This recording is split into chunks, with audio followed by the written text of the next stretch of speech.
Dan ini juga tradisi ini pernah saya laksanakan sendiri, bukan teori. Pernah ketika saya mondok di Lirboyo itu biasanya masih ada sugengnya almarhum Kiai Ahmad Idris. Itu biasanya ada tetangga atau siapa meninggal. Itu setelah disolati mayit, sholat jenazah lah istilahnya, itu biasanya ada kangkang santri yang ditugasi atau yang bertugas untuk mengqodoi sholatnya orang yang meninggal ini. Sewaktu hidupnya mungkin pernah lalai atau pernah lupa atau sakit, yang mana sakit ini sampai memakan waktu.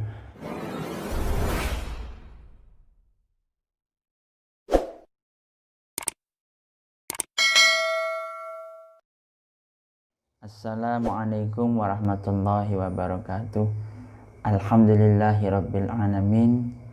Wassalatu wassalamu ala asyrafil anbiya'i wal mursalin wa ala alihi washabbihi ajmain, amma ba'du.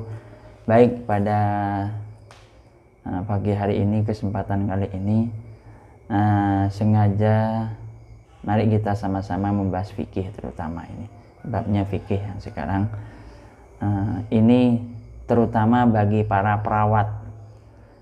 perawat, pasien, dan juga dokter atau asdok. Saya tidak akan mengkritisi pekerjaannya, tetapi yang akan saya bahas ini adalah tentang sholatnya orang yang dibius. Pasti kan namanya kita itu kan, pasti semua manusia itu pasti pernah sakit yang menyebabkan dia sampai operasi. Bahkan ketika operasi itu pun pasti dibius. Nah, bagaimana sholatnya, qodok sholatnya orang yang dibius? Ketika pasien diperkirakan tidak kuat menahan rasa sakit, biasanya sebelum dia lakukan operasi, terlebih dahulu pasien diberi obat bius. Ada yang bius lokal, ada yang bius total. Kalau bius lokal ini separuh, kalau bius total ini nggak sadar istilahnya. Supaya tidak sadarkan diri, apakah bagi dia wajib mengqodoi sholat yang ditinggalkan akibat pembiusan tersebut? Saya mengambil dari kitab Al-Majmu' karangan Al-Imam Abi Zakaria Syaraf An-Nawawi, 27 jilid, ini juz 3. Dia mendawuhkan, far'un qala ashabuna yajuzu syurbud dawa'i al-muzili lil akli lil hajati kama asyara ilaihi al-musannifu biqauli syaribad dawa'an min ghairi hajatin wa idza zala aklu wal halatu hadhi lam yalzamhu qada'us sholawati ba'dal ifaqati li annahu zala bisababi ghairi muharramin walawih tija tiqat iyadihi al muta'akkilati ila ta'ati ma yazilu aklahu fawajhani asahhahu ma jawazahu. Jawabannya adalah tidak wajib, karena pembiusan yang berakibat hilangnya akal dalam rangka pengobatan hukumnya diperbolehkan, sehingga bukan termasuk hilang akal dengan sebab ceroboh dan kesembronoan. Kalau hilang akal karena ceroboh dan kesembronoan, itu yang bahaya, itu jelas sudah sudah wajib qodok gitu loh. Qodoknya sholat orang ini. Jadi jawabannya tidak wajib, karena pembiusan yang berakibat hilangnya akal dalam rangka pengobatan hukumnya diperbolehkan, sehingga bukan termasuk hilang akal dengan sebab kesembronoan orang tersebut. Nah, itu ini perlu diperhatikan bagi para perawat, terutama pasien juga, dan juga asisten dokter, yaitu yang menjaga rumah sakit terutama ini. Baik, yang kedua saya akan membahas bagaimana kalau sholatnya orang yang telah qodok, sholatnya orang yang telah meninggal. Itu sekarang ini satu persatu amaliyah NU banyak dirongrong, istilahnya digerogoti, dan bahkan dianggap sesat oleh sebagian kalangan, oleh kelompok yang mengaku dia ahli sunnah wal jamaah asli istilahnya.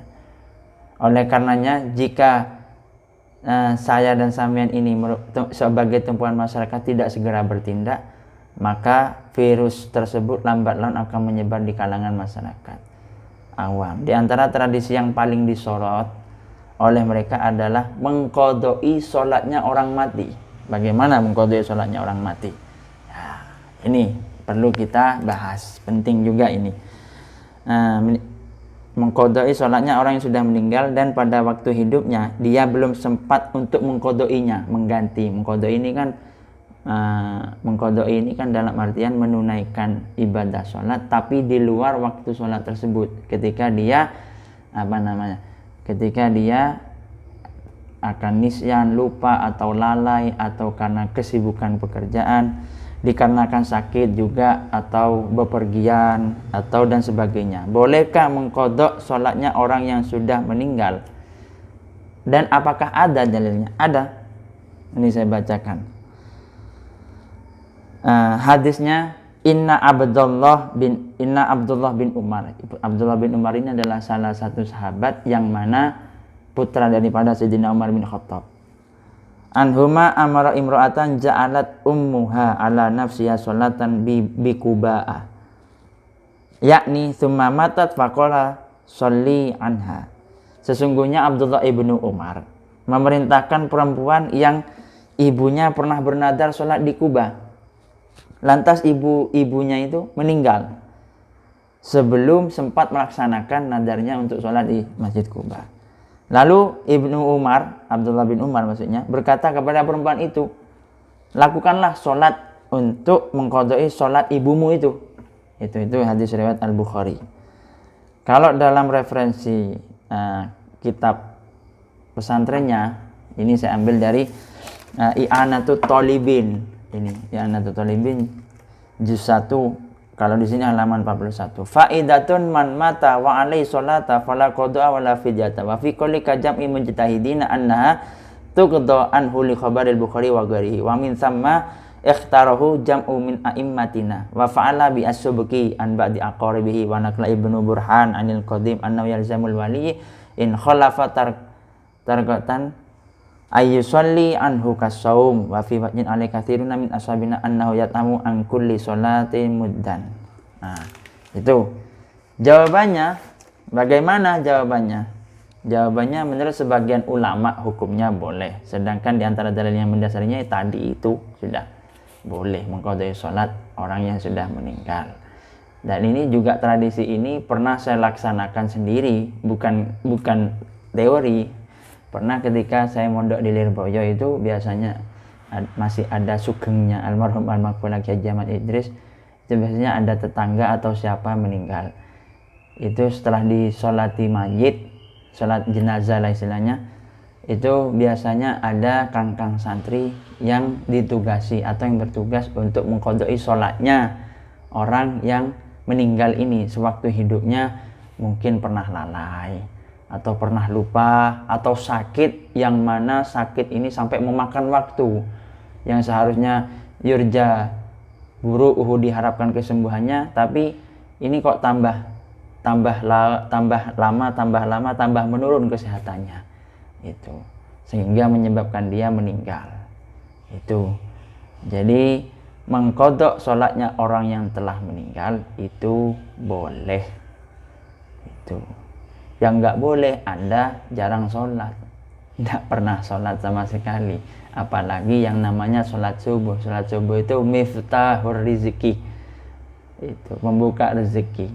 Itu kiranya itu saja yang bisa saya sampaikan, kurang lebihnya saya mohon maaf. Wallahul muwaffiq ila aqwamit thoriq. Wassalamualaikum warahmatullahi wabarakatuh.